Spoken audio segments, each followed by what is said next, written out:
देखो बेटा, chapter 3 current electricity, topic का नाम है ड्रिफ्ट वेलोसिटी। ड्रिफ्ट वेलोसिटी क्या होता है बेटा? Drift velocity is defined as the average velocity of electrons after applying potential difference across its ends. मतलब अगर मान लो एक ये कंडक्टर है, कंडक्टर में जब आप बैटरी नहीं लगाते तो इलेक्ट्रॉन रैंडमली मूव करते, कोई इधर जा रहा है कोई उधर जा रहा है, क्योंकि अलग अलग शेल, अलग अलग डिस्ट्रीब्यूशन है सबकी। तो इलेक्ट्रॉन का कोई फिक्स डायरेक्शन मोशन नहीं होता, अलग अलग मोशन, अलग अलग डायरेक्शन में वो मूव करते हैं, कोई फिक्स डायरेक्शन नहीं होता। So initially the electrons are in random motion in absence of any external potential difference. जब आप बाहर से बैटरी लगाते हो, जब आप इनिशियली इलेक्ट्रॉन्स का रैंडम मोशन होता है, कोई फिक्स स्पीड नहीं होती, तो इनकी जो इनिशियल एवरेज वेलोसिटी है, मान लो u1 u2 इनकी इनिशियल स्पीड है, तो मान लो n नंबर ऑफ इलेक्ट्रॉन्स है, तो u1 plus u2 plus u3 plus dot dot dot un divided by n। Initial average velocity is always zero, क्योंकि मान लेते हैं कोई इधर जा रहा है कोई इधर जा रहे हैं, कोई प्लस में होगा कोई माइनस में होगा, तो हम मान के चलते हैं कि सब एक दूसरे को कैंसिल कर देंगे, तो net average speed initial is zero. Initial average velocity सबकी कट जाएगी आपस में, क्योंकि कोई प्लस में जा रहा है कोई माइनस में जा रहा है, तो मान के चलते हैं वो कट गया। तो ये ड्रिफ्ट वेलोसिटी क्या चीज है? ड्रिफ्ट वेलोसिटी होता है बेटा जब इसी कंडक्टर पर तुम बैटरी लगा दोगे, इसी कंडक्टर पर आपने बैटरी लगा दी, पहले आपने कुछ नहीं लगाया था, जब आपने बैटरी लगाई तो इलेक्ट्रॉन नेगेटिव, जो जैसे इलेक्ट्रॉन पे क्या चार्ज होता है? नेगेटिव, है ना? तो ये जो नेगेटिव टर्मिनल वाला है इस नेगेटिव को रिपेल करेगा, तो इलेक्ट्रॉन किधर भागेगा? पॉजिटिव टर्मिनल की तरफ। तो सारे के सारे इलेक्ट्रॉन पॉजिटिव टर्मिनल की तरफ भागने लग जाएंगे। तो जब आपने इसमें बैटरी लगाई तो इसको एनर्जी मिलती है और वो एक डायरेक्शन में ड्रिफ्ट होते हैं, ड्रिफ्ट मतलब चलने लग जाते हैं सारे। तो जितनी स्पीड से सभी इलेक्ट्रॉन एक पर्टिकुलर डायरेक्शन में मूव करते हैं उसे ड्रिफ्ट वेलोसिटी कहते हैं। So drift velocity is the average final velocity of electron after applying voltage।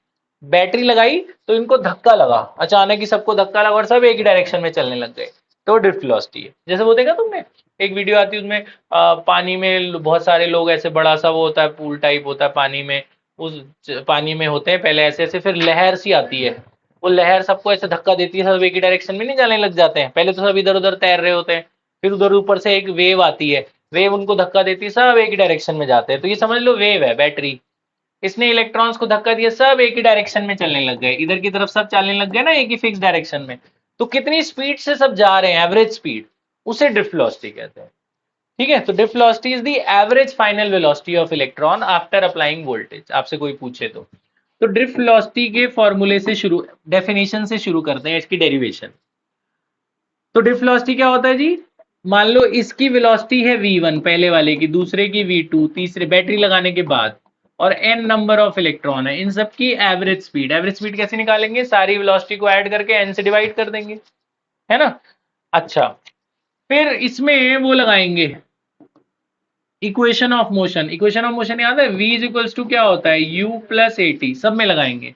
v is equals to v1 में क्या होगा? u1 a t1, v2 में क्या होगा? u2 प्लस ए t2, इधर तीसरे वाले में क्या होगा? u3 प्लस ए t3, ऐसी dot dot dot dot dot dot, last वाला इसमें vn में क्या होगा? un a tn divided by, whole divide by क्या हो जाएगा? n। ये बात समझ में आ गई? सब में v equal to U plus A T लगाएंगे, इसमें v1 t1, इसमें v2 t2, इसमें v3 t3, लास्ट वाले में un प्लस ए tn। अच्छा, यहाँ तक ठीक है? अब क्या करना है? ब्रैकेट खोल देना सारे, u वाले एक ब्रैकेट में रख लो और t वाले एक ब्रैकेट में रख लो, तो क्या हो जाएगा? u1 plus u2 plus u3 plus dot dot dot dot un, u वाले एक ब्रैकेट में रख लिए, प्लस इन सब में से एक कॉमन ले लो जो टाइम वाले हैं, सब में से एक कॉमन ले लो, क्या बचेगा यहाँ? t1 plus t2 plus t3 plus dot dot dot dot tn, whole divided by नीचे क्या है? n। n अलग अलग लगा दो, इसके नीचे अलग लगा दो, इसके नीचे अलग लगा दो, यानी ठीक है? अच्छा, जब आप डेरिवेशन शुरू करना तो उसके पहले शुरू की ये दो लाइन इधर भी लिख लेना। आपने पढ़ा है कि भाई फोर्स इक्वल्स टू क्या होता है? Mass into acceleration. और जब आप इसमें बैटरी लगाओगे तो इसके अंदर एक इलेक्ट्रिक फील्ड भी जनरेट होती है, उसकी वजह से इसमें फोर्स लगती है। हमने ये भी फॉर्मूला पढ़ा था ना, इलेक्ट्रिक फील्ड का फॉर्मूला फोर्स अपॉन चार्ज। तो यहां से फोर्स कितना निकलेगा, QE। फोर्स की वैल्यू यहाँ पे डाल सकते हैं, फोर्स की वैल्यू एक इलेक्ट्रिक फील्ड की वजह से आएगी, तो कितनी आएगी फोर्स की जगह QE is equals to M into A. यहां से A निकाल लो, A कितना आएगा, QE डिवाइडेड बाय M। आपको पता है इलेक्ट्रॉन के चार्ज को, जो इलेक्ट्रॉन का चार्ज है ना उसे स्मॉल e से डिनोट करते हैं, याद रखना। इलेक्ट्रॉन का जो चार्ज है उसको किससे डिनोट करते हैं, छोटे e से। तो Q को हटाकर e लिख देना, M नीचे ले आना, ये A निकाल लेना, इसको पहली क्वेश्चन करके छोड़ देना, ठीक है। उसके बाद ड्रिफ्ट वेलोसिटी, सबसे पहले ये करना, फिर ड्रिफ्ट वेलोसिटी से शुरू करना, फिर डेरिवेशन ऐसे शुरू करना। अब ये ए उठा के यहाँ पे पड़ जाएगा, ये ए यहाँ से उठा के यहाँ डाल देना। हमने क्या माना, इनिशियल एवरेज वेलोसिटी इलेक्ट्रॉन्स की कितनी होती है, 0। तो ये पोर्शन तो खत्म। तो ये बचा बेटा यहाँ पे, इसके बाद इधर 2-3 स्टेप और इधर कर रहा हूं मैं। तो ड्रिफ्ट वेलोसिटी कितनी आई, इनिशियल स्पीड 0 हो गई, ये वाला पोर्शन 0 हो गया। बचा क्या है यहाँ पे, ए बचा हुआ है। ये जो नहीं है T1 plus T2 plus T3 plus Tn divided bye n, ये जो पूरा पोर्शन है इसको बोलते हैं बच्चों रिलैक्सेशन टाइम। ये टॉर्क जैसा सिंबल है लेकिन टॉर्क नहीं है, ये टाउ जैसा सिंबल है। इस पूरे को ये मैं यहाँ लिख देता हूँ, ये T1 plus T2 plus T3 plus dot dot dot dot dot Tn divided bye n, इसको बोलते हैं tau, relaxation time. This is called relaxation time. Relaxation time क्या होता है, रिलैक्सेशन टाइम होता है जी एक इलेक्ट्रॉन जब ये चलता है ना, तो जब ये यहां से यहां पहुंचेंगे तो एक दूसरे से टकराते भी हैं ये, तो एक इलेक्ट्रॉन का दूसरे इलेक्ट्रॉन से कोलाइड होने के बीच के गैप को T1 कहते हैं। तो सारे जो टाइम इंटरवल है, इन सभी के टाइम इंटरवल, यानी कि मान लो वो यहां से यहां तक पहुंचा है एक इलेक्ट्रॉन, कोई इलेक्ट्रॉन यहाँ है, कोई यहाँ है, कोई यहाँ है, पहुंचना उसको इस किनारे पे है, तो इन सब का जो एवरेज टाइम लगा यहाँ से यहाँ पहुंचने में, उसे रिलैक्सेशन टाइम कहते हैं। तो इस पूरे को हटाकर टाउ लिख देना, फिर उसके बाद फ्रॉम इक्वेशन 1 ए की वैल्यू डाल देना। ए वहां निकाला हुआ था ना हमने, ए की वैल्यू कितनी है, ई अपॉन एम। यहाँ ए को हटा के डाल दो, ई अपॉन एम, और साथ में टाउ तो है ही। तो ये ड्रिफ्ट वेलोसिटी का फॉर्मूला है, ये पहली डेरिवेशन है ड्रिफ्ट वेलोसिटी की। A E upon M into tau. E क्या होता है, इलेक्ट्रॉन का चार्ज, कैपिटल ई क्या है, इलेक्ट्रिक फील्ड, एम क्या है, मास ऑफ इलेक्ट्रॉन, टाउ क्या है, रिलैक्सेशन टाइम। ठीक है, ये सब लिख लेना बाद में। तो ये अगर आपसे कोई बोले ना ड्रिफ्ट वेलोसिटी की डेरिवेशन करो, तो यही वाली करनी होती है। कैसे शुरू करना है, ऐसे, force equals to M A, force equals to Q E. यहां से आप ए निकाल लेना, एम नीचे ले जाके, पहले एक्सेलरेशन निकाल के छोड़ देना, फिर ड्रिफ्ट वेलोसिटी का फॉर्मूला लगाना। ड्रिफ्ट वेलोसिटी क्या होता है, सभी का एवरेज स्पीड, सारे इलेक्ट्रॉन का बैटरी लगाने के बाद, क्योंकि बैटरी लगाने से पहले तो 0 होती है एवरेज स्पीड। तो v1 plus v2 plus v3 plus dot dot dot vn upon N, फिर v equal to U plus A T लगाना सब में, फिर यू वाले एक साथ रख लेना, ए कॉमन लेके ए वाले अलग कर देना। इनिशियल स्पीड तो 0 हो जाएगी, इनिशियल वाली 0 हो जाएगी, ये जो T1 T2 ये सब है इसको टाउ लिख देना, फिर बस ये ए उठा के उसमें डाल देना, खत्म। ड्रिफ्ट वेलोसिटी सिंपल सी डेरिवेशन है, 2 मार्क की आती है। ये बात समझ में आई। फिर अगली डेरिवेशन है बेटा रिलेशन बिटवीन, 4 डेरिवेशंस करा रहा हूं मैं आपको, सबके अलग अलग सिग्निफिकेंस है, अलग अलग मीनिंग है, जब जहां जो आएगा वो करना। अगला है relation between current and drift velocity.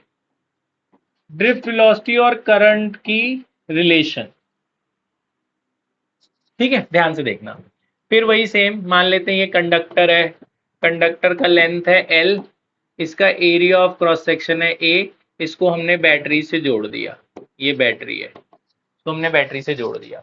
तो आपको पता है जब बैटरी जोड़ोगे तो इलेक्ट्रॉन जाएंगे, तो करंट बनेगा। हमने पढ़ा था इस चैप्टर के शुरू में, करंट इक्वल टू क्या होता है, Q/T। करंट पढ़ा ना, charge upon time equals to current, है ना। हमने इस चैप्टर के शुरू में पढ़ा था, मतलब फर्स्ट चैप्टर में पढ़ा था हमने फिजिक्स में, क्वांटाइजेशन ऑफ चार्ज। हमने ये पढ़ा है कि किसी कंडक्टर पे टोटल चार्ज निकालना है तो Q इक्वल्स टू क्या होता था, Ne, पढ़ा था ना, Q इक्वल्स टू Ne। अब अगर पूरे वॉल्यूम का निकालना है तो इनटू वॉल्यूम से मल्टीप्लाई कर देते हैं बेटा। पूरे वॉल्यूम का निकालना है, क्योंकि जो छोटा n होता था आपको याद है वो क्या होता था, number of turns per unit volume. तो n क्या हो जाएगा, n इंटू वी। तो यहाँ पे n इंटू वी कर देना, पूरे वॉल्यूम का निकालने के लिए n इंटू वी। अच्छा ध्यान से सुनना, अब ये वॉल्यूम कैसे निकलता है, वॉल्यूम का फॉर्मूला आपको मैंने बताया था 11th में, फिर से बताता हूँ। वॉल्यूम होता है एरिया इंटू लेंथ। वॉल्यूम का क्या फॉर्मूला होता है? Area into length. कैसे? सिलेंडर का वॉल्यूम क्या होता है? Pi R square H. Pi R square उसके सर्कल का एरिया होता है ना, और लेंथ मतलब उसकी हाइट, तो एरिया इंटू हाइट, हाइट यानी हम उसको लेंथ लिया है, तो एरिया इंटू हाइट क्या होता है? वॉल्यूम। तो वॉल्यूम को एरिया इंटू लेंथ भी लिख सकते हैं। तो बेटा ये क्यू का फॉर्मूला बना NEAL, ये क्यू यहां डाल देना। क्यू की वैल्यू कितनी डालनी है? NEAL, क्यू डाल दिया। अब नीचे बचा टी। अभी टी कैसे हटाएं? T normal, distance equal to speed into time होता है। इलेक्ट्रॉन जब यहां से जहां जाते हैं उसको ड्रिफ्ट वेलोसिटी कहते हैं। तो टाइम कितना निकला? टाइम कितना निकला? Distance upon speed. टाइम क्या आया? Distance upon speed. डिस्टेंस, कितना डिस्टेंस ट्रेवल करता है इलेक्ट्रॉन? एल। इलेक्ट्रॉन कितना डिस्टेंस ट्रेवल करता है? एल। और स्पीड को क्या बोलते हैं? वीडी, है ना। इलेक्ट्रॉन की स्पीड को क्या बोलते हैं? वीडी। तो टाइम की वैल्यू कितनी आई? L upon VD. यहाँ पे एक मिनट बैठ जाए। तो टाइम की वैल्यू आई एल अपॉन वीडी। तो यहाँ टाइम हटा दो। टाइम कितना है? ये समझ में? डिस्टेंस एल कैसे हुआ? इलेक्ट्रॉन यहाँ से आ जाएगा, कितना डिस्टेंस ट्रेवल करेगा? यहाँ से आ जाएगा, कितना डिस्टेंस ट्रेवल करेगा? एल। तो डिस्टेंस की वैल्यू एल डाल देना, वेलोसिटी को वीडी, इसमें टाइम की वैल्यू डालो बेटा, ध्यान से देखना। तो यहाँ टाइम की वैल्यू डाल रहा हूं मैं, एल डिवाइडेड बाई वीडी। तो आप देखो ये एल से एल कट गया, वीडी ऊपर चला जाएगा, तो हो जाएगा वीडी माने ड्रिफ्ट वेलोसिटी NEA। तो ये करंट और ड्रिफ्ट वेलोसिटी की रिलेशन है, इसे ऐसे याद करना, I is equal to VENA, ऐसे याद हो जाएगा। तो VENA I equal to VENA करके याद हो जाएगा। करंट और ड्रिफ्ट वेलोसिटी की रिलेशन है, आई इज इक्वल टू वीना, ऐसे याद कर लेना। ठीक है, तो ये करंट और ड्रिफ्ट वेलोसिटी की रिलेशन है, ये भी 2 मार्क की आती है। थर्ड डेरिवेशन, थर्ड है बेटा factors affecting resistivity. Factors affecting resistivity of a material, of a material या ऑफ अ कंडक्टर। किसी मटेरियल की रेजिस्टिविटी किस पे डिपेंड करती है, उसकी डेरिवेशन है। जैसे हमें वो फॉर्मूले से पता है रेजिस्टेंस पे, एरिया पे, इन सब पे, लेकिन अब उसके कंडक्टर के अंदर किस पे डिपेंड करती है, उसकी डेरिवेशन है। ध्यान सुनना, शुरू कैसे होता है? वीना से ही शुरू होता है।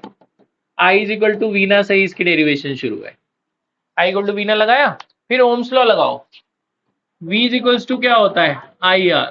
तो आई की वैल्यू कितनी आएगी? V upon R. तो यहाँ आई हटाकर डाल दो, V अपॉन आर। ठीक है, उधर ड्रिफ्ट वेलोसिटी का फॉर्मूला डाल दो। ड्रिफ्ट वेलोसिटी हमने पहली डेरिवेशन क्या करी? E upon M into tau, ये ड्रिफ्ट वेलोसिटी का फॉर्मूला डाल दिया। ठीक है, इसका बाकी ई एन ये सब ऐसे ही रहेगा। इधर आई हटाया V by R Ohm's law से, इधर ड्रिफ्ट वेलोसिटी का RHS में फॉर्मूला डाल दिया, याद है? ठीक है, अच्छा अब इस R को भी हटाओ। R resistance, resistance of a conductor is rho L upon A. Resistance आगे क्या लिख सकते हैं? रो एल अपॉन ए। ए ऊपर चला जाएगा, तो यहां से ए में ऊपर ले जाता हूं, तो ये आर हटाकर रो एल अपॉन ए ऊपर गया है। इलेक्ट्रिक फील्ड और वोल्टेज की रिलेशन थी, क्या रिलेशन थी? Electric field equals to voltage by length, याद है? Equal to D V by D R. तो इलेक्ट्रिक फील्ड को हटाकर क्या लिख सकते हैं? वी अपॉन एल, साथ में टाउ रहा, ई रहा, एन रहा, ए रहा, बस हम लास्ट पे पहुंच गए। अब आप देखो, ए से ए कट गया, वोल्टेज से वोल्टेज कट गया, और कुछ कट रहा है? लेंथ से लेंथ भी कट रहा है। क्या बचा यहाँ? 1/रो ई और E multiply E square tau A divided by M. कौन? ई। अच्छा ए कट गया, एन बचा है। ए कट गया, क्या बचा हुआ है? एन। तो रेजिस्टिविटी चाहिए थी, इसे उल्टा कर लो, रेसिप्रोकल। रेजिस्टिविटी कितनी आई? एम अपॉन ई स्क्वायर टाउ एन। तो देखो ये रेजिस्टिविटी किस पे डिपेंड कर रही है, देख लो। रेजिस्टिविटी अब यहां लिखना आप, तो resistivity depends on mass of electron, charge of electron, relaxation time and electron density. छोटा एन क्या होता है? Electron density. ठीक है जी, तो रेजिस्टिविटी इन पे डिपेंड करती है। 3 डेरिवेशन हो गई, पहली ड्रिफ्ट वेलोसिटी की डेरिवेशन, दूसरी आई इक्वल टू वीना वाली, तीसरी फैक्टर्स अफेक्टिंग रेजिस्टिविटी, चौथी, चौथी है बेटा derivation of Ohm's law. Derivation of Ohm's law, Ohm's law की डेरिवेशन भी आ सकती है from drift velocity. Drift velocity के कंसेप्ट से ओम्स लॉ बोलेंगे डिराइव करो। ड्रिफ्ट वेलोसिटी के कंसेप्ट से ओम्स लॉ डिराइव करो। ठीक है, शुरू करते हैं। शुरू वैसे ही होती है वीना से ही। आई इज इक्वल टू क्या होता है? वीना। शुरू ऐसे ही करना, आई इक्वल टू वीना से शुरू करना। डिफ वेलोसिटी का फॉर्मूला डालो। डिफ वेलोसिटी क्या होता है, E upon M into tau, साथ में क्या बचा हुआ है, ई एन ए, यहाँ क्या बचा हुआ है, आई, है ना। तो आप जो जो मल्टीप्लाई करो, ई इंटू ई क्या हो जाएगा, ई स्क्वायर, ठीक है जी। इसको हटाओ, इलेक्ट्रिक फील्ड को क्या लिख सकते हैं, वोल्टेज अपॉन लेंथ। नीचे क्या बचा हुआ है, एम बचा हुआ है, टाउ बचा है, एन बचा है, एरिया बचा है। यहाँ तक समझ में आई। ये उधर ले जाओ, ये मास वास लेंथ वेंथ सब उधर ले जाओ, एरिया वेरिया सब उधर, खाली इधर वोल्टेज रहने दो, बाकी सब उधर ले जाओ। इलेक्ट्रिक फील्ड को हमने टारगेट वी बाय एल लिखा, यहाँ लिख देना। इलेक्ट्रिक फील्ड को वी बाय एल लिखा, ड्रिफ्ट जिसको जो लिखा लिखो, इलेक्ट्रिक ड्रिफ्ट वेलोसिटी को ये लिखा, ड्रिफ्ट वेलोसिटी ये लिखा, फिर अगले स्टेप में इलेक्ट्रिक फील्ड को वी बाय एल लिखा। खाली यहाँ वोल्टेज रहने दो, बाकी सब उधर ले जाओ। ये उधर चला जाएगा, एम एल डिवाइडेड बाई नीचे ई स्क्वायर टाउ एन ए, यहाँ पे खाली क्या रहने देना है, वोल्टेज। अब पिछली वाली डेरिवेशन पे आओ, रजिस्टिविटी किसके बराबर था, एम अपॉन ई स्क्वायर टाउ एन, यहाँ राइट में लिखना है। रजिस्टिविटी किसके बराबर था बताओ, एम अपॉन ई स्क्वायर टाउ एन, यही था ना। तो इनको हटाकर रो लिख सकते हैं। आप देखो, एम है, ई स्क्वायर है, टाउ और एन, ये इनको हटाकर क्या लिख सकते हैं, रो। तो ये सारे रो के बराबर थे, तो इसको हटाकर रो लिख दो, है जी। इसको हटाकर रो लिख दिया, साथ में क्या बचा, एल, और साथ में क्या बचा, ए। ये रो एल अपॉन ए किसके बराबर, आर के बराबर। तो है बेटा, हाँ वहां पे वी, तो ये रो एल अपॉन ए को हटा के क्या लिख दिया, आर। तो v इज इक्वल्स टू क्या बन गया, आई आर। तो ओम्स लॉ आ गया, this proves Ohm's law, this proves Ohm's law. आया समझ में, मतलब वही है, सब घुमा फिरा के एक दूसरी चीजें लेके आए हैं, है ना। ठीक है, तो 4 डेरिवेशन हो गई बेटा। इस चैप्टर में ज्यादा डेरिवेशन है नहीं, ये पहली डेरिवेशन है, इसके बाद एक और है बस, फिर ज्यादा वो बाकी सब न्यूमेरिकल ही है, इसमें कंसेप्ट वाइज न्यूमेरिकल। पॉज कर दे बेटा।